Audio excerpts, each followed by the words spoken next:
Folks, welcome back. My name is Timmy and you're watching Rudy's Investments.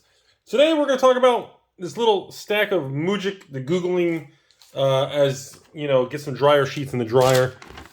Rudy, greetings from the Great White North.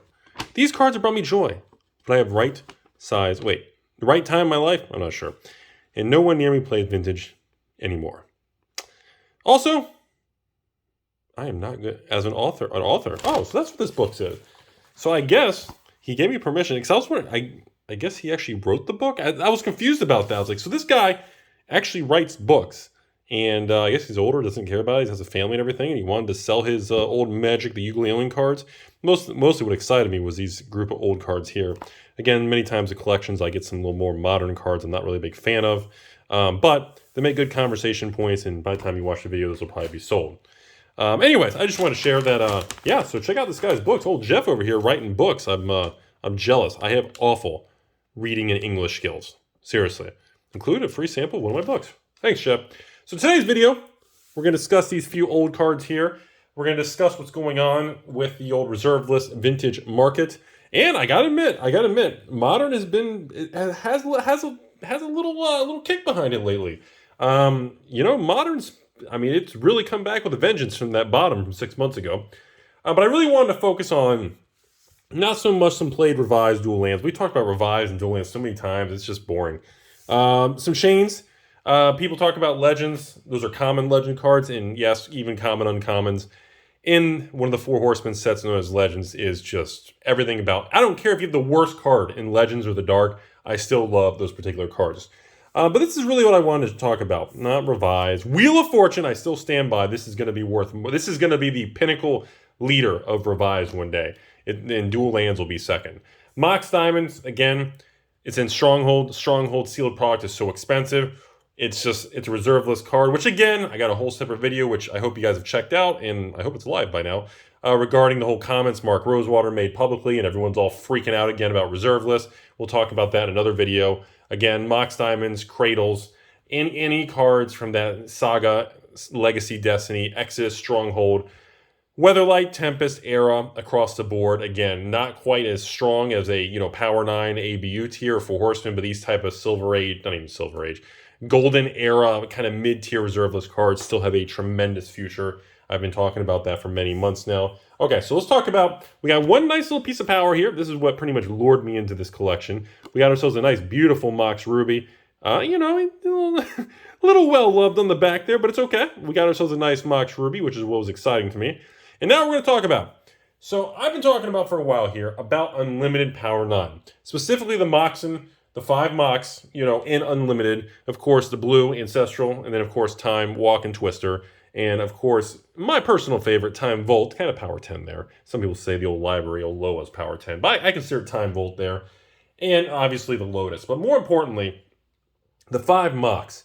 And of course, the 3 blue pieces of power in Time Volt. That's really what I really want to discuss. This was a great moment to kind of discuss that.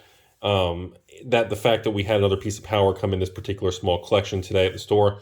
And we're in a current market where even played cards like this, okay? Rough played condition ones that have seen a lot of use over the years. I mean, look at that.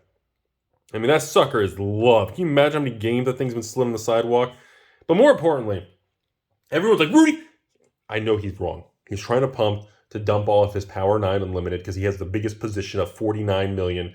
I think 420,069 giggity pieces of unlimited power. And, you know, the print run of Unlimited is through the roof. There's millions of them. I mean, literally, drive-thrus hand them out like a now hiring sign at every store in the country. Again, I disagree. I still think the market is wrong. The market got it wrong, and the market is still wrong on evaluating and setting pricing on Unlimited, any Unlimited rare. Unlimited, just because, and I think it's a psychological thing, because Unlimited MTG has the word unlimited. It's a very, in revised, in limited, even 4th edition, which is like 4th, 5th, 6th edition, has like literally no value in the secondary market. It's a really fascinating thing. But specifically, Unlimited edition cards are just, I don't understand in an era of inflation how expensive everything is. And the price, like I said, I've been telling you all along, 6 collector boxes of the newest set, which as of right now, newest set, Innistrad Midnight Hunt collector boxes. Even around $200 plus tax. Okay, that's $1,200 with tax. Let's say $1,400 shipped to your door for a little case of 6 collector boxes. Okay, 6 times 12 packs each. That is what? How much, everybody? 72 packs, 12 times 6 boxes. 72 packs of a collector's new release product is almost $1,500. Okay, rough condition cards like this, even today, are buy lists. Probably around 2,000 range, even if they're rough, and maybe 3,000 if they're minty, okay?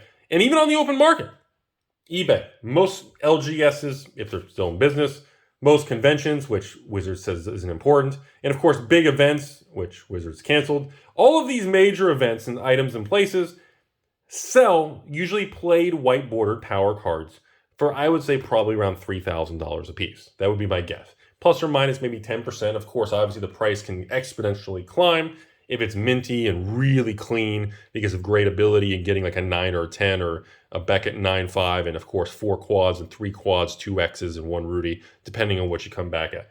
But I just mentally, that's why I'm still buying. I mentally don't agree that we're almost in 2022 and unlimited power is still like $3,000 and under for even played unlimited power. I just think it's ridiculous when a sealed box of Revised is $15,000, and yet for the same $15,000, I can buy 5 pieces of unlimited power. Are you kidding me? I mean, call me a saucy taco. Call me Flopmaster 3000.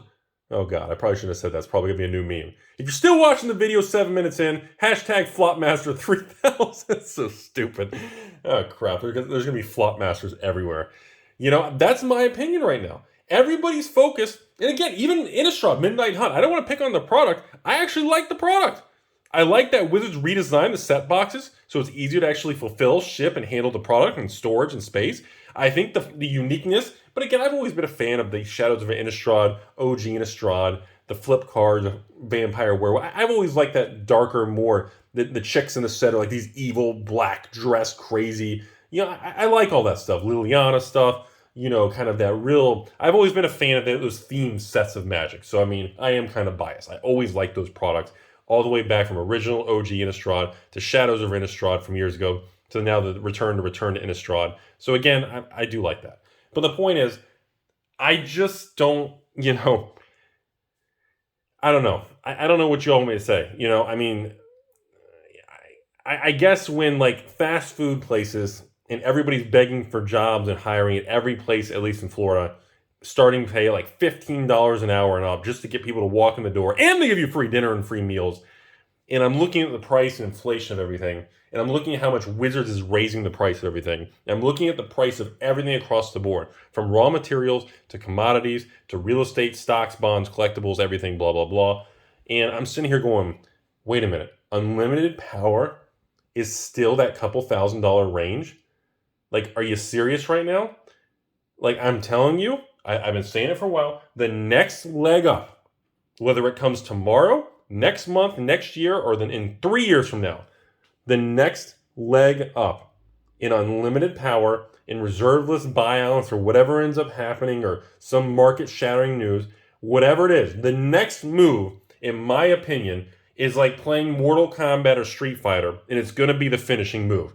I do not think the market as a whole is going to, that's why we got the extra salty, by the way, folks. That's why we got the extra salty. People are going to be pissed. People are going to be unhappy because the next move is going to, in my opinion, be the finishing move. The next hard giggity move. The next hard, I'm not talking somebody targets every Mox Diamond and buys out one card, or targets every Rudy the Dragon over here, or every little bad lands that went through taco sauce, you know, washer and dryers. I'm not talking about that. I'm talking about the next overall market rising sea level where all the ships go up together.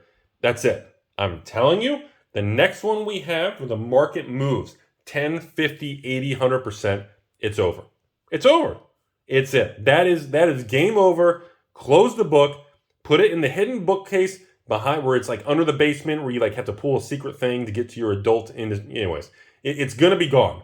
And when that happens, everyone's going to say the same thing. Oh, God, Bring the reserve list. Destroy, we got to petition Wizards to the reserve list. The same old thing, which is why right now you don't hear anybody, we got to band together and get rid of the reserve list. You don't hear about it because they're in hibernation. The bears are in hibernation. Now, once we experience a huge amount of flow of capital back into old cards, whether Wizards fuels it with new product or bad decisions, or, the government and money printer keeps going burr, or a combination of everything, or Rudy figures out how to be a giant carrot in the front yard. Whatever the finalizing catalyst is, the next move up is game over. Okay? And I'm telling you, it's coming. I don't know if it's tomorrow. Trying to predict exact time in life is a losing battle, but I can tell you, the trend in that direction, I'm telling you, it's coming, folks.